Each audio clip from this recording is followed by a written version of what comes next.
So hello friends and welcome to the start of a new video. I'm just gonna go close my door.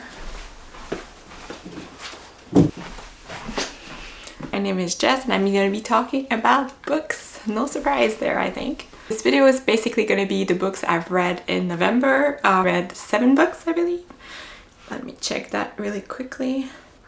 7 books for real, no kidding. So first off, once again, my little cup. They gave these for free. Like, can you believe this? Who does that? Who gives stuff for free? Starbucks, I guess. Oh, and we had the first snow. Looks great outside. So in this month, I started this YouTube channel and I also made 2 videos about me reading books. So most of the books I read in November are actually the books I read in those reading vlogs. So the first one was my old camera, which was really bad, but it was reading fantasies from the 90s. So the first book was The Assassin's Apprentice by Robin Hobb from the Farseer trilogy, and it was actually really good. It was following Fitz. It's basically is a journey as a child, as a bastard child of some royals, and he just goes through a whole lot of ordeals. If you want to read about a childhood story, becomes a man in later books, because that's just how things goes, and it gets much better, I heard. But the first book I really like. I gave it 4 stars and I plan on continuing in this series. And on to the second book I read this month, The Last Graduate by Naomi Novik.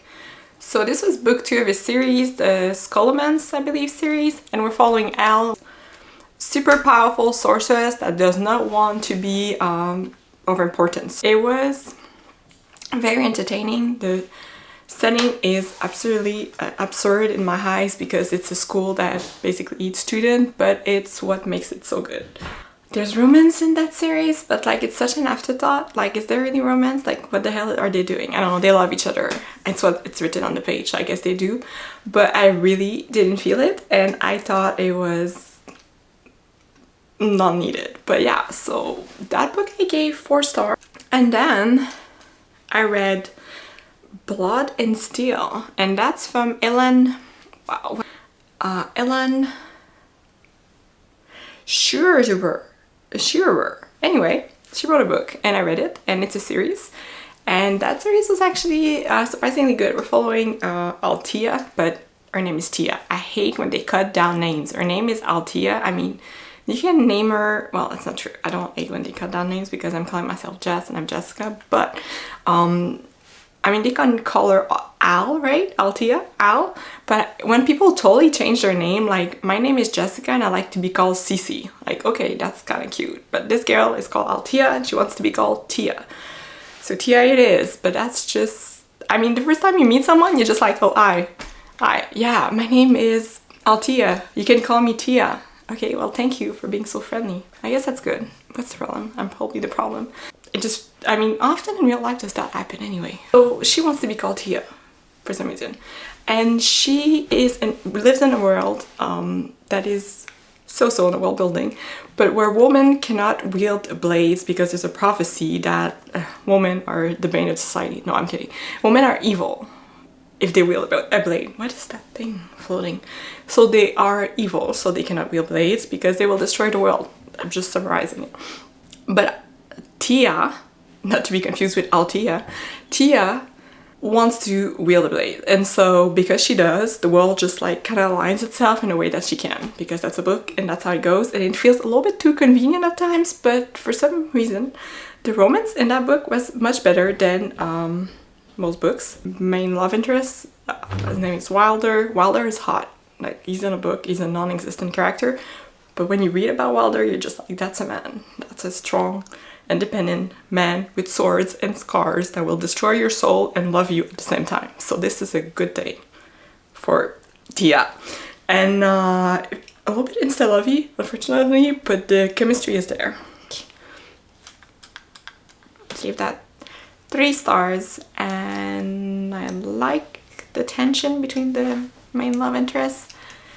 I just hear that this series is kind of spicy, a lot more scene of that nature going forward, and so I don't know. I mean, I'll keep reading it. I'll give book 2 a chance, but we'll see. There's still something about that book that's just pulled me in, but it was lacking in so many departments. But anyway, on to the next one I read that this month.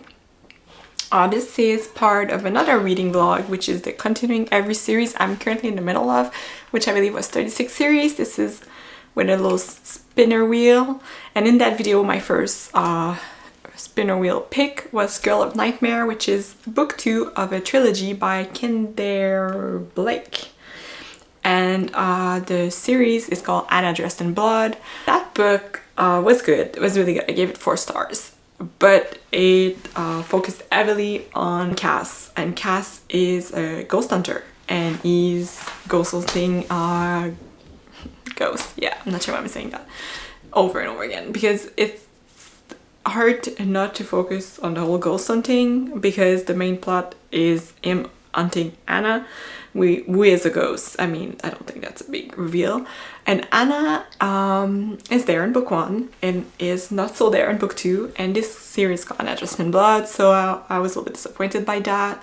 I didn't really feel the romance, felt forced to me.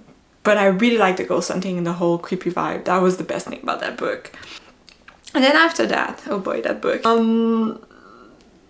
I decided to go contemporary and try to read a book because I was craving this good romantic tension. I mean, I had a couple books where I felt like a little bit of a taste, but not enough. So I went with Lesson in Corruption by, who wrote that book?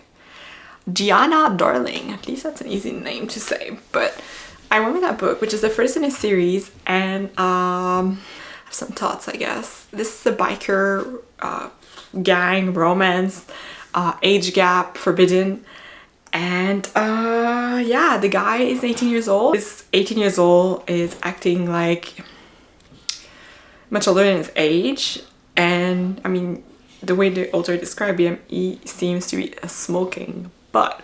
In age gap in general, I kind of like I love Birthday Girl by Penelope Douglas, and I love Forbidden. But that just felt like this guy's name, like he calls himself king. Okay, I think that's all we need to know. And so he's looking for his queen, and that could come across as like, that's a cool concept, but the way it, oh my god, like she's like, before you I was no one sort of vibe.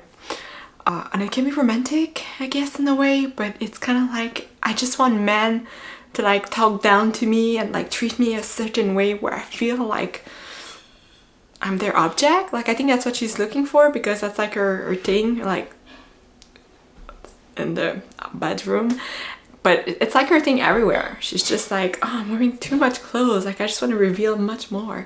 I don't know, I mean, anyway, yeah, I really struggled with that one. I gave it 2 stars because at the beginning you can kind of feel the tension a little bit. I'm just like, oh my god, please don't have that spicy scene too early. Like I just want the tension a little bit more, but then it happens so quick. So I struggled with that one, and I finished it in audiobook, because that's how you finish book, at least for me, when I feel like there's a maybe potential. I do want to finish it, but I can no longer sit and read this. I just want something much more enjoyable to sit down and read. But while I was walking, doing my chores, or whatever I had to do during the day, then why not listen to that audiobook? So I finished it that way, and I'm not gonna continue on the series. I'm not gonna read books by that author again, and yeah, that was that. The 6th book that I read in November was called This Shattered World, and it's part of a series, Starbound, written by Amy Kaufman and Megan Spooner. This is also in my reading vlog about continuing every series I'm currently in the middle of. This was book 2 of a series, and I gave it 3 stars. It's a science fiction romance. Each book followed a different couple. A couple of book 1 was amazing. It was an heir to a huge space corporation, and an ex-military guy stranded on a planet after a cruise ship. Their cruise ship basically gets pulled into the vortex of the planet, and then they just end up there. And it was, I love a good stranded romance. It was really good. Book 2, however, the woman is the military woman and the guy is some kind of rebel, but it just felt like a copy paste of book 1, because there's this little evil space corporation deal happening, And I guess they're discovering that this space corporation is evil once again in book 2, but with different character. But it was still edge of your seat kind of book because it moves really quickly and there's a lot of action and the writing is pretty good. So that's that. But the romantic tension, once again, even in book 1, is sort of there, sort of not there. In book 2 it was like not there, so maybe I'm difficult with that, but I did not like it that much. But I'm definitely gonna finish the series because book 1 was really good, and I mean, after reading about the same space corporation for 2 books, maybe it's a good thing to finally know what happens with said space corporation, which will probably get destroyed, right? But how will it get destroyed? That's the thing. And then I finished out the month of November once again with the little spinning wheel from my continuing series video, and that one picked for me City of Ashes, which is book 2 in the series The Mortal Instrument by Cassandra Clare. That's a reread for me. I actually read that on my Kindle, so I really wanted to reread them and annotate them, and boy was that a good time. I love that series. I love the second book. I think that's the best in the 3 because they're just like, yeah, they're not getting together, but almost, maybe. So it's really good. But we're following, for anyone that doesn't know, which is probably no one, Clary, who is a shadow hunter, and that means she hunts a demon in the shadow. No, just kidding. She's a shadow hunter. Why isn't she a demon hunter? Anyway, she kills them, and she has a little steel where she writes like runes, and there's a magic concept with that, which you can use the runes to have powers. And Clary has this guy called Jace, which helps her discover the world of the shadow hunters, and it's a really good time, and there's a forbidden aspect to it, which is kind of part of the reveal of book 1, so I'm not gonna go further into that. But the tension is there in that book. Yeah, even as a reread, I was rereading it and I was just like, oh my god. Yeah, it was a good time. So that's that.